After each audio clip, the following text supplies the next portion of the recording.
Welcome to all. Jharkhand post graduate teacher की बात करेंगे और इसमें हम लोग बात करने वाले हैं मैथमेटिक्स की कंप्लीट स्ट्रैटेजी पे बात करेंगे। वन बाय वन हम लोग सिलेबस भी देखेंगे। उसके बाद हम ये भी देखेंगे कि हमारा प्रिपरेशन का मोड क्या होना चाहिए, क्या पैटर्न होना चाहिए और क्या हमारी स्ट्रैटेजी यहाँ से रहनी चाहिए, सो दैट कि जो भी टाइम हमारे पास है उस टाइम को अच्छे से यूटिलाइज करके हम मैक्सिमम कर सकें, अपना गोल अचीव कर सकें। राइट, देखो सबसे पहले जो इम्पॉर्टेंट होता है नंबर वन वो है स्मार्ट प्रिपरेशन। तो आपको स्मार्ट प्रिपरेशन यहाँ से करना है। मैं आपको समझाता हूँ अच्छे से। स्मार्ट प्रिपरेशन ऐसे ही नहीं होगा, पहले आपको खुद स्मार्ट बनना पड़ेगा। ठीक है, डेफिनेटली आप स्मार्ट हैं, लेकिन मेरा सेंस है कहने का कि हमको अपनी प्रिपरेशन को स्मार्ट करने के लिए पहले अपने माइंड को स्मार्ट करना पड़ेगा कि आपका माइंड स्मार्ट रहे। आप सबसे पहले अपनी विल पावर को जगाओ और ये फाइनल कर लो कि ये मेरा लास्ट प्रिपरेशन है, हमको ये जॉब चाहिए। जब आप में इस तरह का डेडिकेशन आएगा, जब आप रात और दिन एक करोगे ना, जब ही निकलेगा। याद रखो गवर्नमेंट जॉब अब आसानी से नहीं मिलते और इस तरह का जॉब जहाँ पे सैलरी काफ़ी अच्छी है, 4800 का ग्रेड पे है, मैंने आपको बताया, सेकंड स्टेट गजेटेड जॉब है। इसको मिस नहीं करना। अगर आप एलिजिबल हैं, आप फॉर्म भर रहे हैं, तो याद रखिएगा मैं आपको बताता हूँ हमेशा कि लास्ट के ही 1-2 मंथ हमेशा इम्पॉर्टेंट होते हैं। तैयारी इसी में होती है। कोई जो है बहुत अच्छे से घर बैठे तैयारी नहीं कर रहा होता। जब फॉर्म निकलता है जब ही लोग तैयारी के लिए लगते हैं, जब ही डेडिकेटेड होते हैं। ये अपने माइंड में फिट कर लीजिए, जो आपके साथ सिचुएशन है वो सबके साथ है। तो सबसे पहले आपको अपना माइंड बनाना है, विल पावर को जगाना है आपको, और आप में ये आना चाहिए कि नहीं ये मेरा लास्ट एग्ज़ाम है, मेरे को इसको करना है कैसे भी। अगर आपको कोई अच्छा गाइड मिलता है, अगर आप मेरे को फॉलो करते हो, प्रॉपरली फॉलो करो, जैसे मैं बताता हूँ वैसे करते जाओ, थोड़ा टाइम दो, डेफिनेटली आपका ये एग्ज़ाम होना है। ये एग्ज़ाम आप ही के लिए है। राइट, हमारे पास में टाइम कितना है? तो अगर मैं टाइम की बात करूं तो देखो टाइम हमारे पास में, जैसे अभी आपको फॉर्म जो है, तो फॉर्म आपका जो है 5 अप्रैल से भरा जाना है, 5 अप्रैल टू 4 मई।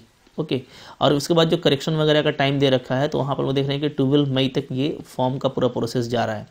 तो अगर 12 मई तक ये फॉर्म का प्रोसेस जाता है, और आपको पता है कि जो JSSC है तो ये क्या है, ये एग्ज़ाम जल्दी कंडक्ट करती है, और ऐसे भी एक बार इसका जो है जा चुका है अनाउंसमेंट, तो ये तो चाहेगी इस बार जल्दी करना। तो जो एक्सपेक्टेड है वो है जून लास्ट मंथ या तो जुलाई का फर्स्ट मंथ। ओके, अगर हम लोग ये जून का लास्ट वीक या तो जुलाई का फर्स्ट वीक, ओके, तो ये एक्सपेक्टेड डेट है जिसमें एग्ज़ाम हो सकता है। तो हम लोग लेके चल सकते हैं ना कि हमारे पास में 3 मंथ का टाइम है। ठीक है, अगर इसके अकॉर्डिंग चला जाए तो 3 मंथ तो एटलीस्ट है। ठीक है, बिंदास रहिए आप, इससे ज़्यादा हो सकता है, इससे कम नहीं है, 3 मंथ है, ये आप लेके चलो।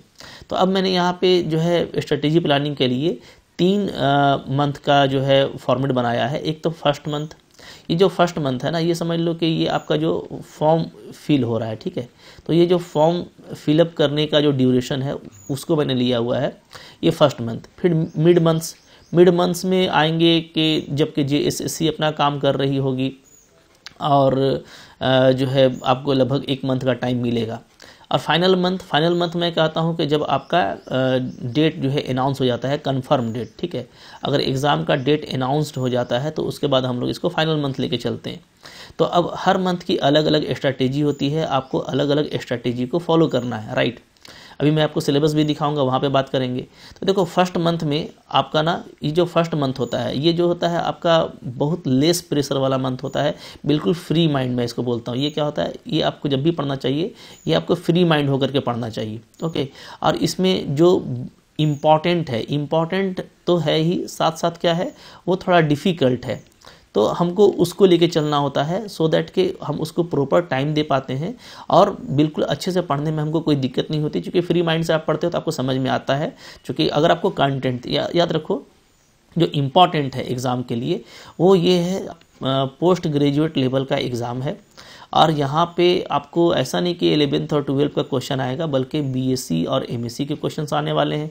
आपको जो यहाँ पे सिलेबस लगा के रखा है, सिलेबस भी आप देख चुके हो पहले, अभी भी मैं दिखाऊंगा कि सिलेबस जो है काफ़ी ज़्यादा CSIR नेट से भी मिलता जुलता है, और CSIR नेट काफ़ी अच्छा एग्ज़ाम होता है।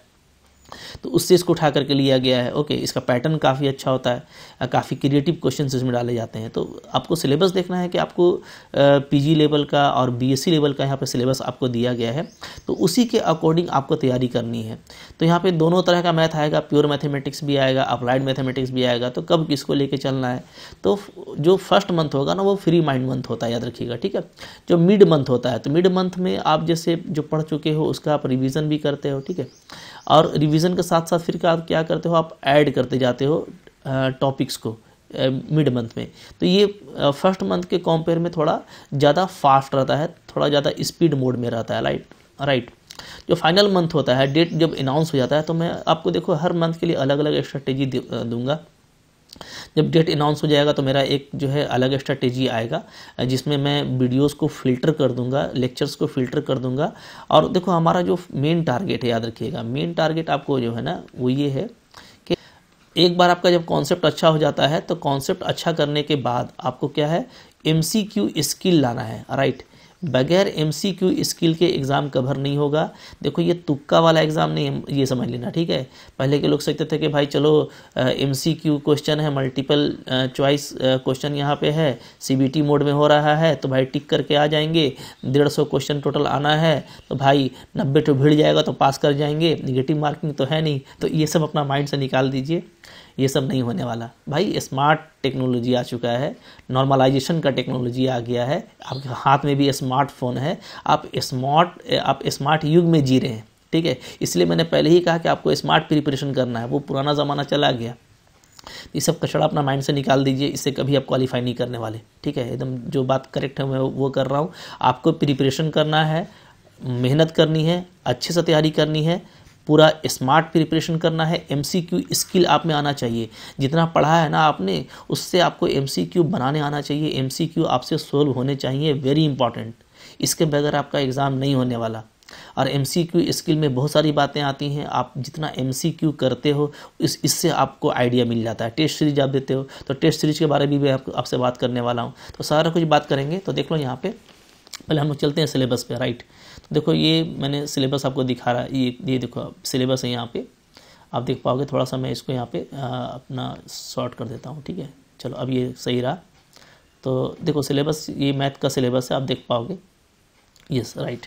देखो मैथ के सिलेबस में हम लोग बात करेंगे ना फर्स्ट मंथ की, मैं आपके बात कर रहा हूँ कि अभी से अगर आप प्रिपरेशन करते हो तो आपको क्या करना चाहिए, ओके। यहाँ पे देखो अगर मैं फर्स्ट मंथ की बात करूँ, जो अभी हमारा मंथ है यहाँ से लेकर के जब तक फॉर्म भरा जा रहा है तब तक, तो इस मंथ में आपको प्योर मैथमेटिक्स पे पूरा फोकस करना है, pure mathematics, okay.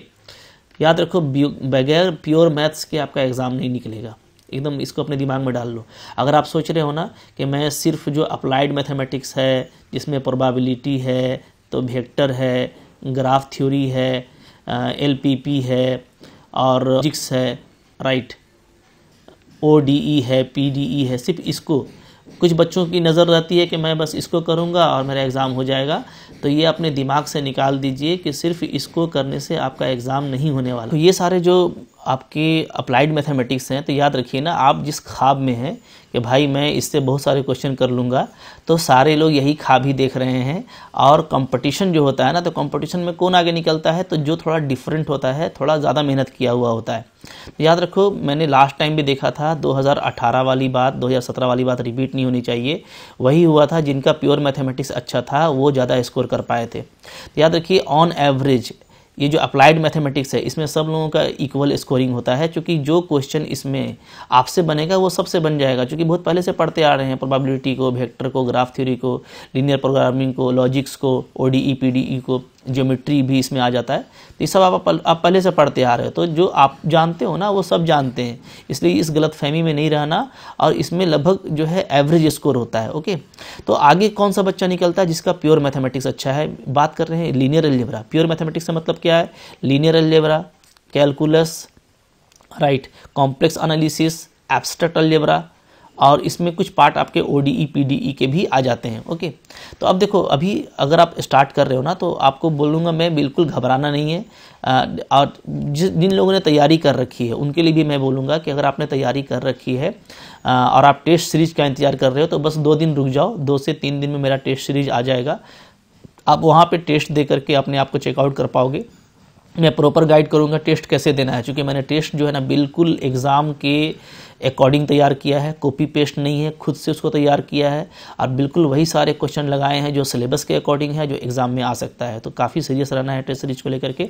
But before that, उसके पहले मैं आपको सजेस्ट करूँगा कि अगर आपका प्योर मैथमेटिक्स अच्छा है या आपका सिलेबस कवर हो गया है तो आप चले जाओ मेरे टेलीग्राम चैनल पे। टेलीग्राम जो मेरा चैनल है आपको पता है, उसका लिंक आपको डिस्क्रिप्शन बॉक्स में मिल जाएगा। वो PGTJSSC करके है वो, राइट, PGTJSSC मैथ के नाम से ये टेलीग्राम चैनल है। इस चैनल पे आप चल जाओ, इसका लिंक मैं अभी डाल दूँ डिस्क्रिप्शन में, आपको मिल जाएगा। यहाँ पर देखो डेली बेसिस पे क्वेश्चन मिलते हैं, ठीक है। तो ये जो डेली बेसिस पे मैं क्वेश्चन डालता हूँ, 5 से 6 क्वेश्चन ऑन एवरेज डेली में डालता हूँ। आप इसको बनाओ, क्योंकि ये काफ़ी सिलेबस के अकॉर्डिंग है और बिल्कुल इंपॉर्टेंट क्वेश्चन इसमें लगाया जाता है। इससे आपका कॉन्फिडेंस, आपका नॉलेज चेकआउट हो जाएगा कि आपकी क्लैरिटी है कि नहीं है। और देखो भरम में नहीं रहना है। अगर आपका कॉन्सेप्ट क्लियर नहीं है तो अभी भी टाइम है, आप कॉन्सेप्ट क्लियर कर लो। तो वन बाय वन में मैं आपको दिखाऊंगा। जैसे आप यहाँ पे देख सकते हो ना, यहाँ पे लीनियर अलजेब्रा। तो लीनियर अलजेब्रा में देखो वेक्टर स्पेस, इंडिपेंडेंट, डिपेंडेंट, सब स्पेस, बेसेस, ये सब देखो बहुत मुश्किल नहीं होता, काफ़ी ईजी होता है। आप अच्छे से पढ़ोगे तो आपके लिए काफ़ी आसान है। अगर हम लोग मैट्राइसिस की बात करें तो इसमें कैले हैमिल्टन थ्योरम आता है, eigen values, eigen vectors, matrix of transformation, row column reduction, equivalent form. देखो बहुत सिंपल चीज़ है। अगर आप इसको नहीं पढ़े हो जब भी आपको टफ लगेगा, जिन्होंने पढ़ रखा है उनके लिए काफ़ी ये ईजी हो जाता है। और याद रखना कि इस लीनियर अलजेब्रा से जो है जैसे लास्ट टाइम आया था 10 से 12 क्वेश्चन आएंगे और इस तरह का क्वेश्चन करने के बाद आपको काफ़ी रिलीफ होता है। मैं आपको एक बात और बताऊंगा ना, प्योर मैथमेटिक्स का जो क्वेश्चन है ना, वो आप देखोगे पढ़ करके, आपको जब इसमें अच्छा कॉन्फिडेंस आ जाएगा तो हर क्वेश्चन आपको 1 मिनट में बनेगा, ठीक है। तो 1 से 2 मिनट में बनने वाला क्वेश्चन है, ये आपको ज़्यादा क्वेश्चंस देता है। जबकि जो अप्लाइड मैथमेटिक्स है, इसमें सॉल्यूशन और कैलकुलेशन के चक्कर में या कैलकुलेशन एरर के चक्कर में आप फंसते हो। कभी कभार क्वेश्चन थोड़ा लेंदी भी होता है, पढ़ने में भी आपको डिफिकल्ट होता है। तो याद रखिएगा, प्योर मैथमेटिक्स क्या है, like that theory of the mathematics है, जिससे बहुत सारा क्वेश्चन रिजल्ट बेस्ड आ जाता है। और अगर आपकी प्रैक्टिस अच्छी है तो इसमें कैलकुलेशन बहुत कम करना पड़ता है, लॉजिक्स बहुत ज़्यादा यूज़ होते हैं, सो दैट कि आपको इसमें मैक्सिमम क्वेश्चन इससे आपका हो जाता है। तो लीनियर अलजेब्रा आप देख रहे हो, ठीक है। 1 बाय 1 भी मैंने पहले आपको दिया था, स्ट्रेटेजी बताया था। बट अब चूंकि ओपन हम लोग सीट पे बात कर रहे हैं, झारखंड और आउट ऑफ झारखंड के स्टूडेंट भी आएंगे, तो कंपटीशन थोड़ा टफ जाएगा। टाइम भी मिला है, ऐसे जो पहले से तैयारी कर रहे थे उनके लिए ये एक्स्ट्रा बेनिफिट है कि उनको उनकी तैयारी पहले से भी है, तो आप उसका फ़ायदा भी उठा सकते हो, राइट। तो अब यहाँ पे देखोगे, यहाँ पे कि जैसे आपका कैलकुलस है, कैलकुलस देखो, कैलकुलस असल में क्या होता है ना, देखने के लिए इसमें रहता है सिलेबस। एक्चुअली ये शुरू हो जाता है आपका क्लास 12 से, कह सकते हैं क्लास 10 से ही शुरू हो जाता है। आपको इसके लिए सेट्स आपको अच्छे से आना चाहिए। फिर क्लास 12 में जो आपने पढ़ रखा है पूरा इंटीग्रेशन, डिफरेंशिएशन, लिमिट, कंटिन्यूटी, वो सब अच्छे से आना चाहिए, एप्लीकेशन ऑफ डेरिवेटिव। उसके बाद जब वो सब आएगा आपको, तो याद रखो कि कुछ ना कुछ परसेंट जो है, लगभग आपका 20% क्वेश्चन ना, मैं आपको बता दूँ कि लगभग आपका जो 20% क्वेश्चन, याद रखिएगा 20% क्वेश्चन आपका इंटरमीडिएट का भी रहता है, 12 लेवल का भी रहता है, ठीक है। और ये सब आपको बिल्कुल नहीं छोड़ना, ये सब आपका गिफ्ट है, तो गिफ्ट को हमको नहीं छोड़ना है।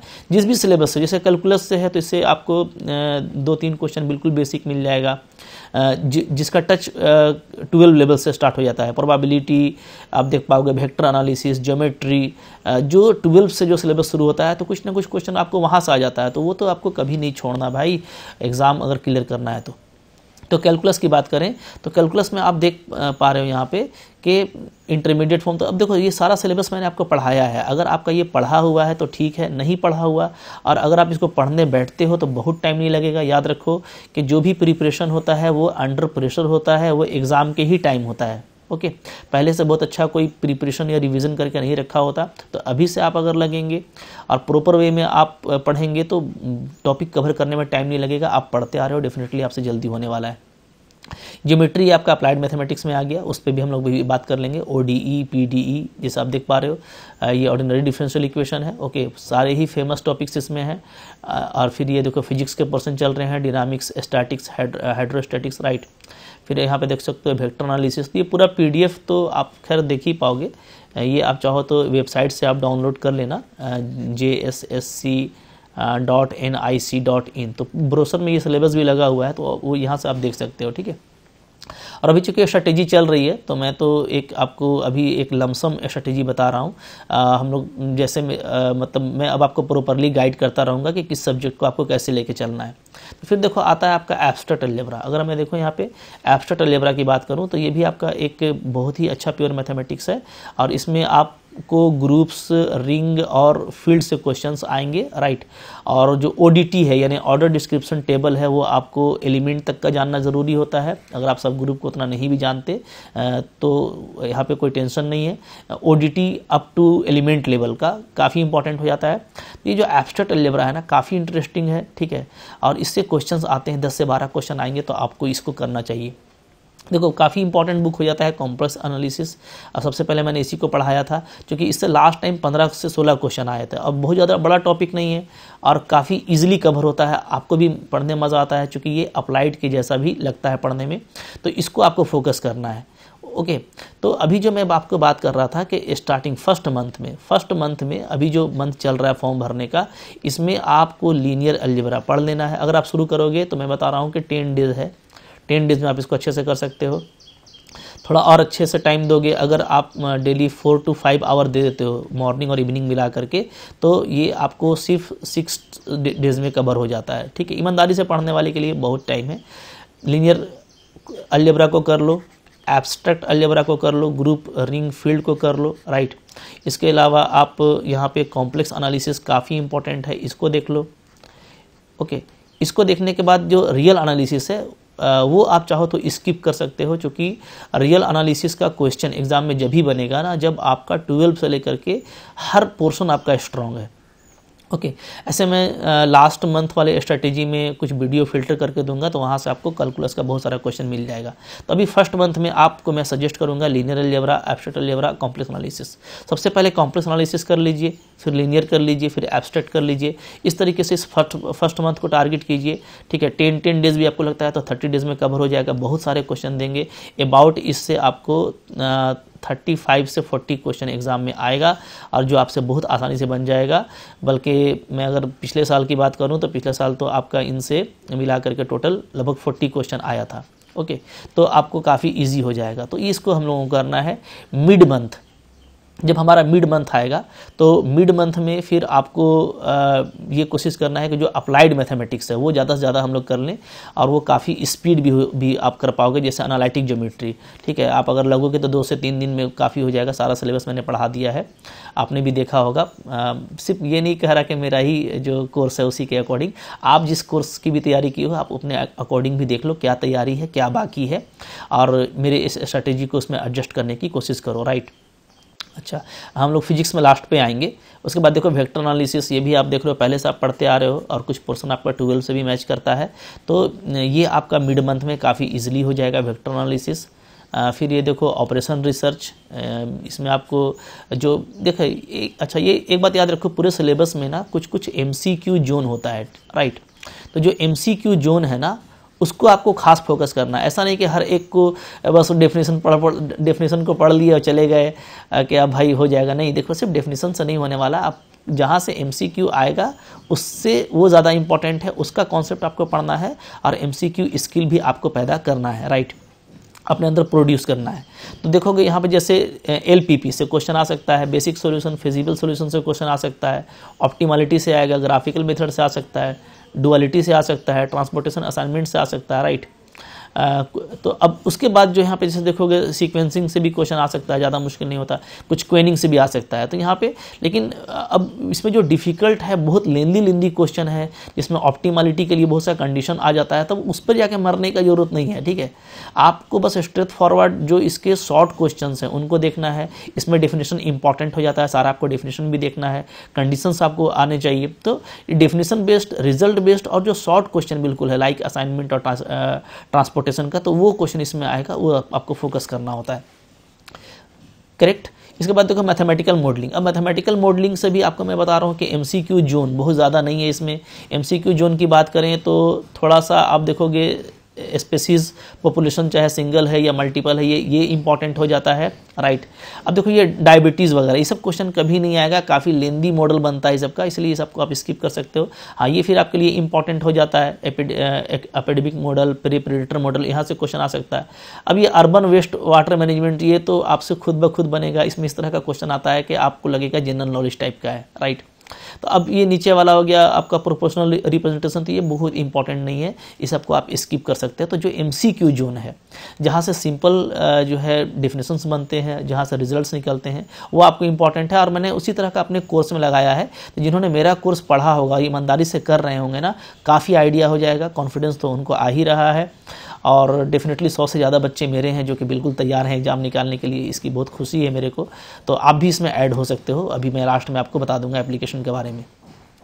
अब देखो ये PDE, तो ऊपर में ODE था, PDE था, तो ये भी आप मिड मंथ में शामिल करोगे, काफ़ी जल्दी हो जाता है। PDE में लैग्रेंजेस इक्वेशन, आपका चारपित इक्वेशन, कोशिश का इक्वेशन से क्वेश्चन काफ़ी इंपॉर्टेंट हो जाता है, ट्राजेक्ट्रीज से आ जाते हैं, पफियन से कुछ क्वेश्चन इसमें आने का चांसेस है, तो ये आप देख पाओगे और बहुत ईजिली आप इसको कर पाओगे। अभी जैसे मेरे को टाइम मिलता है तो मैं 1 by 1 भी आपको सब्जेक्ट की स्ट्रैटेजी बताने की कोशिश करूँगा, राइट। अब देखो प्रोबेबिलिटी, तो प्रोबेबिलिटी में आप देखोगे ना कि कुछ तो बिल्कुल जो है 12 लेवल का ही लगा हुआ है सिलेबस, और यहाँ से लास्ट टाइम क्वेश्चन नहीं आया था, बट इस टाइम आएगा, ओके। सिलेबस से क्वेश्चन बिल्कुल आएगा।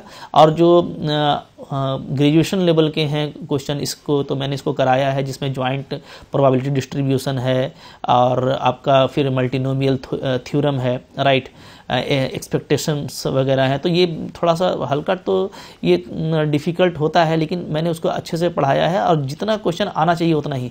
मैं देखो अगर सारा दे दूंगा ना तो आपको दिक्कत हो जाएगा, तो मैंने कोशिश ये किया है अपने पूरे कोर्स में कि मैं 95% सिलेबस पे मैंने कंप्लीट बात किया है, और 5% उसी को मैंने छोड़ा है, जिससे MCQ आने के चांसेस काफ़ी कम हैं।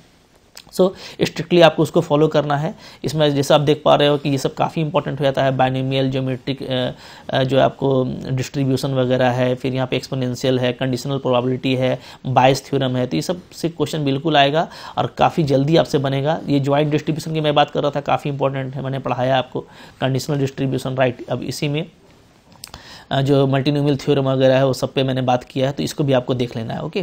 तो देखो मिड मंथ में, अब मिड मंथ में एक और इम्पॉर्टेंट बात है, वो मैं आपसे करने वाला हूँ, वो है मैथमेटिकल फिजिक्स की, ओके। चूँकि मैथमेटिकल फिजिक्स देखो ये भी काफ़ी इंपॉर्टेंट हो गया है अभी, चूँकि ओपन हो गया है कंपटीशन, तो इसमें मैं जो सिक्योर मान रहा हूँ वो मान रहा हूँ मैं 100 से 120 क्वेश्चन, ओके। टोटल आपका कितना है? टोटल आपका देखो 150 क्वेश्चन है। 150 क्वेश्चन में जो सिक्योर मेरे को है लग रहा है वो है 100 से 120 क्वेश्चन। रिस्क नहीं लेना भाई, ठीक है, गवर्नमेंट जॉब है, मेरे को रिस्क नहीं लेना। अच्छा, अब 120 क्वेश्चन तक पहुंचने के लिए आपको कुछ मैथमेटिकल फिजिक्स भी चाहिए होगा। अब इसमें देखो दो तरह के स्टूडेंट होंगे, एक तो जिनका फिजिक्स काफ़ी अच्छा होगा, बेस अगर अच्छा है 12 का फिजिक्स स्पेशली अगर आपको अच्छा है तो आपको ये करने में दिक्कत नहीं होगा। और अगर आपने कर रखा है डिफरेंट सोर्सेज से तो ठीक है, आप टेलीग्राम पे मेरे जो क्वेश्चंस हैं उनको करके देखो, आपसे सॉल्व होगा डेफिनेटली, ओके। और जिनके लिए नया है तो अगर वो आप चाहो तो मेरे कोर्स में मैथमेटिकल फिजिक्स अलग से भी लगा हुआ है, तो उसको जा करके आप बाई करके पढ़ सकते हो। मैंने उन सारे जो है जोन को कवर किया है मैथमेटिकल फिजिक्स में, जहाँ से क्वेश्चंस आ सकते हैं, बहुत सारे MCQs कराएं। देखो मेरा हर फोल्डर जो भी देखोगे ना, तो उस फोल्डर में आपको MCQ फोल्डर जरूर मिलेगा। मैंने पहले कंटेंट क्लैरिटी दिया है, उसके बाद मैंने उसके MCQs बहुत सारे कराए हैं, सो दैट कि आप में उसमें आपको MCQ का स्किल आ जाए। बल्कि मैं ये बोलता हूँ कि मैंने जितने अच्छे से MCQs कराया है, मैंने ये ध्यान रखा है ना कि जो क्वेश्चन एग्जाम में आने चाहिए, मैंने उसी तरह के क्वेश्चंस MCQ में कराने की कोशिश की है। तो आप वहाँ से उसको देख पाओगे तो काफ़ी आपके लिए वो हेल्पफुल रहेगा, राइट।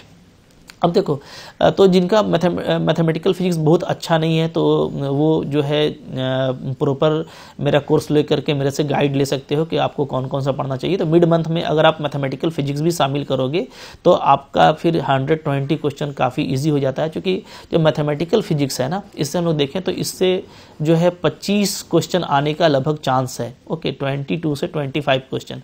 अब इतना बड़ा ज़्यादा क्वेश्चन इससे आ रहा है, और कुछ क्वेश्चन बिल्कुल 12 लेवल का होता है।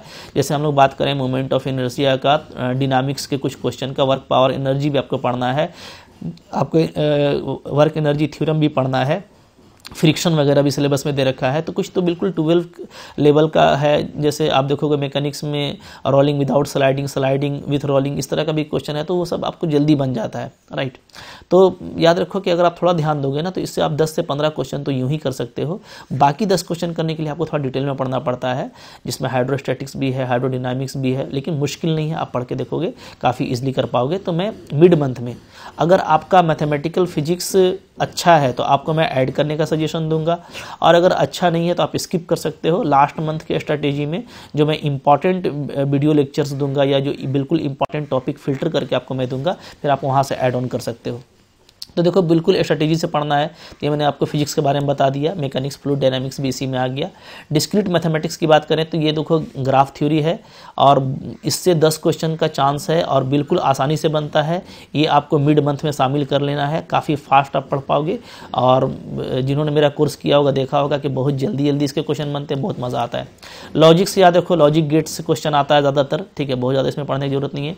गेट अच्छे से पढ़ लो, सारे ट्रूथ टेबल पढ़ लो, कंपाउंड स्टेटमेंट और क्वांटिफायर्स वगैरह देख लो, जो मैंने आपको दिखाया हुआ है पहले से भी। और इसमें 2 क्वेश्चन जरूर आता है, बाइनरी टू डेसिमल, काफ़ी सिंपल आता है, उसको भी आप ज़रूर करना। उस तरह का क्वेश्चन तो छोड़ना नहीं है भाई, गिफ्ट क्वेश्चन है, उनसे ही तो एग्ज़ाम निकलेगा। ओके, तो देखो ये सिलेबस कवर हो गया। तो देखो सारी बातें 100% यहाँ पे हो जाएंगी, मैं ये नहीं कहता, कुछ बातें छूटेंगी तो मैं आपके प्रॉपर आपके टच में रहूँगा। तो कुछ इंपॉर्टेंट बातों को मैं कंक्लूड कर देता हूँ। क्या? नंबर 1 के आपको जो है स्मार्ट प्रिपरेशन करने के लिए अपने आप को स्मार्ट बनाना है। आपको एक टाइम रूटीन के हिसाब से पढ़ना है। डेफिनेटली बहुत सारे लोग जॉब करते होंगे, ट्यूशन पढ़ाते होंगे, स्कूल में पढ़ाते होंगे, तो आपको एक स्मार्ट टाइम टेबल बनाना है, उसमें स्मार्ट लर्निंग करनी है। कभी भी डेफिनेशन की तरफ, फार्मूला रटने की तरफ मत जाना। आप जो भी कॉन्सेप्ट पढ़ रहे हो ना, तो उसके MCQs आपसे होने चाहिए। आप टेलीग्राम के क्वेश्चन करके देखो, या तो अभी आपका मेरा जो टेस्ट सीरीज लगेगा तो वो टेस्ट सीरीज आप करके देख लेना। सबसे पहले आपको स्मार्ट वर्क करना है। नंबर 2, आपको हर मंथ का स्ट्रेटेजी बनाना है अलग से। मैंने बता दिया, मेरा स्ट्रेटेजी भी आप फॉलो कर सकते हो। और स्ट्रेटेजी वाइज आपको कुछ जो है टॉपिक्स, कुछ सिलेबस के टॉपिक्स आपको लेने हैं। लाइक जैसे आप लीनियर ले लिए, कॉम्प्लेक्स ले लिए और एब्स्ट्रैक्ट ले लिए, तो आपको ये फर्स्ट मंथ में कंप्लीट कर लेना है with the content clarity and MCQs। और PDF भी मैंने आपको दिया है, ठीक है। बट देखो जो हड़बड़ाएगा ना उसका एग्जाम में नहीं हो पाएगा, हड़बड़ाना बिल्कुल नहीं है, ठीक है। जो इंपॉर्टेंट चीज़ है अभी भी आप नोट कर सकते हो, नोट करते हुए पढ़ सकते हो। PDF मैंने दिया ही है, PDF से भी आपको फ़ायदा हो जाएगा। नंबर 3 ये कि आप जो भी पढ़ रहे हो ना उसको आप प्रॉपर रिवीजन में रखो। रिवीजन से स्पीड आती है। जितना आप में एग्जाम में स्पीड रहेगा ना, जितना आपको रिजल्ट्स वगैरह, फार्मूलाज वगैरह अच्छे से याद रहेंगे, उतना आपको कम टाइम लगता है, राइट। नंबर 4 वेरी इंपॉर्टेंट, वो ये है कि आपको लास्ट 2018 में जो एग्ज़ाम हुआ था उसका आपको क्वेश्चन पेपर अच्छे से देखना है। याद रखिए यही पैटर्न है जिससे इस साल क्वेश्चन आएगा, और ये पूरा मैंने सोल्व कराया है। अगर आप फ्री में देखना चाहते हो तो मेरा यूट्यूब पे इसका पूरा प्लेलिस्ट आपको मिल जाएगा। प्लेलिस्ट में जा करके आप पूरे सारे इसके क्वेश्चन जो मैंने सोल्व कराए हैं वो देख सकते हो। इससे आपको प्रॉपर आइडिया हो जाएगा कि हमको किस तरह का MCQ और किस तरह का लेवल लेकर के चलना है, राइट। नंबर 5 मैं ये बोलूँगा आपको कि रिवीजन के साथ, टेस्ट सीरीज के साथ, टेलीग्राम क्वेश्चन के साथ डेली कुछ ना कुछ क्वेश्चन करने की कोशिश कीजिए।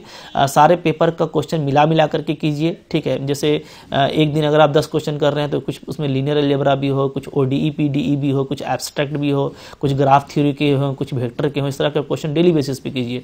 और वैसे तो मैं आपको टेस्ट सीरीज दूंगा ही, और टेलीग्राम में इस तरह का आपको मिक्सअप क्वेश्चन लगा हुआ है जिसकी प्रैक्टिस करके आप प्रॉपरली रिविजन कर सकते हो। अपने आप को जितना स्मूथ बनाओगे ना, जितना आप में स्पीड और एक्यूरेसी आएगी, उतना आपके लिए बेनिफिट रहेगा, राइट। लास्टली मैं ये बोलूँगा कि अगर आपने अभी तक तैयारी नहीं शुरू किया तो आप मेरा एप्लीकेशन से तैयारी कर सकते हो, ठीक है। ये मैं अपने एप्लीकेशन के प्रमोशन के लिए नहीं बोल रहा हूँ, मैंने काफ़ी मेहनत किया इस एप्लीकेशन में और काफ़ी ईमानदारी से कंटेंट तैयार किया गया है। अगर आप इसको स्ट्रिक्टली पढ़ जाओगे ना, अब मैं बताता हूँ 3 मंथ से ज़्यादा का नहीं है, ठीक है। आप लोग देखो पहले से पढ़ते आ रहे हो, ऐसा नहीं कि बिल्कुल नया तैयारी है। तो 3 मंथ से ज़्यादा का इसमें पैकेज नहीं है। आप डेडिकेटेड वे में पढ़ोगे, 4 से 5 आवर डेली का दोगे ना, तो काफ़ी अच्छे से सारा कंटेंट, सारा MCQs कर लोगे, सारा कुछ हो जाएगा। 100% सिक्योरिटी है एग्ज़ाम की, बहुत अच्छे से आप जो है एग्ज़ाम निकाल पाओगे। तो मेरा जो एप्लीकेशन है उसका नाम है MSc लर्न ऑनेस्टली, राइट। इसका जो लिंक है वो आपको डिस्क्रिप्शन बॉक्स में भी मिल जाएगा। और ऐसे आप लिखोगे MSc लर्न ऑनेस्टली। मैं देखो ऑनेस्टली बात ही करता हूँ ना, कि आपको ये जिस दिन आ गया ना, ऑनेस्टली प्रिपरेशन अगर आपका हो गया तो एग्ज़ाम आपका निकलना ही निकलना है। ईमानदार आपको खुद से बनना है, किसी के लिए नहीं, ठीक है। आप अपने जितना मेहनत करोगे उतना फ़ायदा होगा। तो ये देखो MSc लर्न ऑनेस्टली, ये आप प्ले स्टोर पे सर्च कर सकते हो गूगल प्ले से, और वहाँ से ये डाउनलोड हो जाएगा। सिस्टमेटिक वे में देखो कोर्स लगा हुआ है, बेसिक कोर्स लगा हुआ है, यानी अगर आप आधा सिलेबस पढ़ना चाहते हो कम कीमत में तो 5000 का है, वो आपको मिल जाएगा। पूरा सिलेबस पढ़ना चाहते हो 100%, तो मैंने जैसे आपको बताया कि मैंने लगभग 95% सिलेबस सारा कवर कर दिया है। बस 1-2 पोर्शन उसी को छोड़ा है जहाँ से MCQs काफ़ी इंपॉर्टेंट नहीं है, लेकिन उसको हम लोग 100% ही कहेंगे, 100% सिलेबस को कवर कराया है। राइट, ये आपको इंस्टॉलमेंट में भी मिल जाता है। अब बच्चे बोलते हैं सर कुछ डिस्काउंट तो कर दो, तो मैं बोलता हूँ भाई हर जगह दिमाग लगाइए। अगर आपको लगता है कि कुछ बच्चे बोल रहे थे कि सर सिर्फ 2 ही मंथ बचा हुआ है, तो मैं बोल रहा हूँ कि भाई अगर 2 मंथ बचा हुआ है तो आप 2 ही इंस्टॉलमेंट दो, क्योंकि एक इंस्टॉलमेंट आप देते हो तो आपका पूरा एप्लीकेशन खुल जाता है। और अगर आप में पावर है, आप उस तरह से पढ़ रहे हो और आपको सब ज़रूरत नहीं है, जैसा कि आप खुद ही बोलते हो कि मेरे को कुछ कुछ देखना है, तो भाई आप सिर्फ 3700 रुपये का पहला इंस्टॉलमेंट दोगे और 1 मंथ के लिए पूरा एप्लीकेशन खुला रहेगा। 1 मंथ आपके घर पे है एप्लीकेशन, पढ़ लो पूरा, जरूरत पड़ती है तो फिर से एक इंस्टॉलमेंट दे दो, तो 37 7400 रुपये आपका लग रहा है। अभी भी तो 11,000 नहीं लगा अगर 2 ही मंथ बचा हुआ है तो।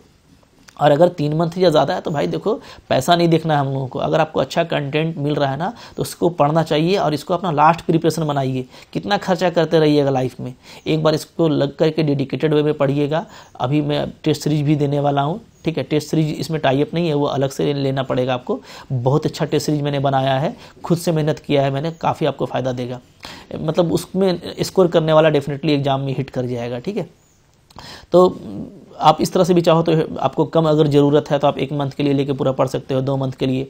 और अगर आप पूरा चाहो और किसी को अगर बहुत ज़्यादा प्रॉब्लम है तो वो मेरे से टच कर सकता है, ठीक है। ये मैं अपना नंबर लिख देता हूँ, यहाँ से आप मेरे को टच भी कर पाओगे, मेरे से कांटेक्ट कर पाओगे, तो यहाँ से मैं आपको आपकी कोई दिक्कत होगी तो शॉर्ट आउट कर दूँगा, राइट। ये मेरा व्हाट्सअप नंबर भी है। तो देखो यहाँ से लग जाओ, और बात अभी बहुत सारी करनी है और हम लोग 1 बाय 1 करते चलेंगे, पढ़ते चलेंगे। जो भी मेरे लिए मेरे दिमाग में अच्छा स्ट्रेटेजी आपके लिए आएगा मैं आपको वो बताता चलूँगा, सो दैट कि मेरे को एग्ज़ाम आपका क्लियर कराना है। पिछले बार देखो आधे सीट्स खाली रह गए थे, इस बार नहीं रहना चाहिए, ठीक है। लड़ाई कुछ नहीं, आप सब लोग लगो, बहुत सीट है, बैकलॉग को मिला करके ST SC के लिए तो और भी ज़्यादा सीट है, तो डेफिनेटली सबको फ़ायदा होगा। आप अच्छे से लगिए, अच्छे से लगेंगे, अभी से डेडिकेटेड वे में लगेंगे। सबके लिए सीट्स है, पढ़ने वाले के लिए सीट्स से याद रखिएगा। अगर आप अच्छे से पढ़ते हैं तो आप गोल करेंगे, डेफिनेटली आपका होगा। मैं इसके लिए आपके साथ खड़ा हूँ, आपके साथ लगा हुआ हूँ। बहुत अच्छा जॉब है, इसको हमको मिस नहीं करना। अगर आप टेक्निकल का फॉर्म भरे हैं तो टेक्निकल का भी देखो सेम सिलेबस है, और टेक्निकल के भी बहुत सारे बच्चे जो है मेरे कोर्स को कर रहे हैं, तो टेक्निकल वालों को भी बहुत सारा फ़ायदा होगा। तो बस लग जाना है, अभी से लगे रहेंगे, डेफिनेटली एग्ज़ाम आपका हो करके रहेगा। टीचर आप इस साल बन कर रहेंगे। Okay, best of luck, thank you very much.